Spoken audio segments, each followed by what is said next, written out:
গরিব, কানা ও অসহায় মানুষের চিৎকার ও আর্তনাদ।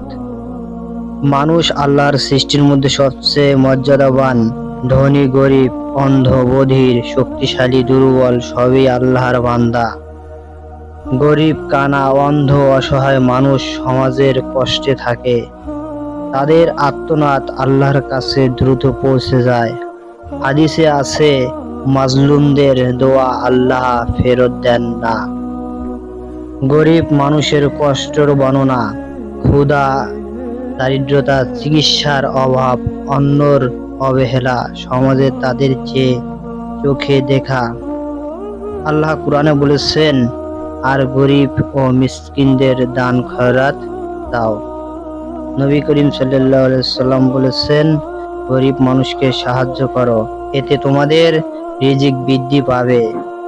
দৃষ্টি হারানো মানুষের দুঃখ: অন্ধ মানুষ আল্লাহর কাছে অনেক বেশি কাছাকাছি হতে পারে। হাদিসে বলেছেন, যে বান্দার দুই চোখ আল্লাহ নেয় কিন্তু সে সবর করে, আল্লাহ তাকে জান্নাত দান করবেন। বুখারী শরীফ।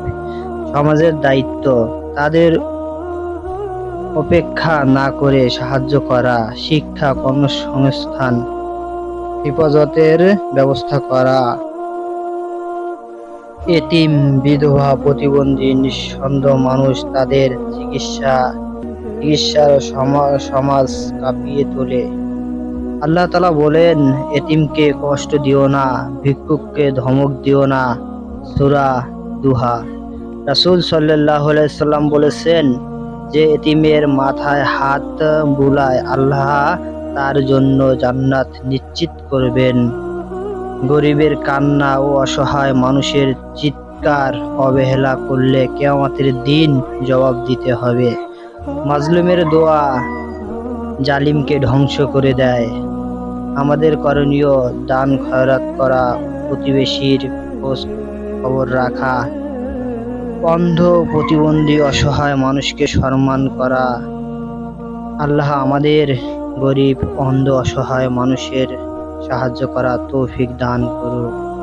ভাই আমার, প্রিয় বোন, আমাদের আশেপাশে কত গরিব মানুষ আছে, তারা না খেয়ে দিন কাটায় বছরের পর বছর। আমরা তাদের কোনো সুমুহূর্ত খোঁজ খবর রাখি না। ভাই আমার, গরিবকে সাহায্য করুন, আপনার জীবন আল্লাহ বদলে দিবে। জীবনে কল্পনাও করতে পারবেন না যে এত শান্তি, এত সুখ কোথা থেকে এলো। গরিবকে সাহায্য করেন, জীবনটা ধন্য হয়ে যাবে। আমার ভিডিওটি যদি আপনার কাছে ভালো লাগে থাকে, চ্যানেলটি সাবস্ক্রাইব করতে পারেন।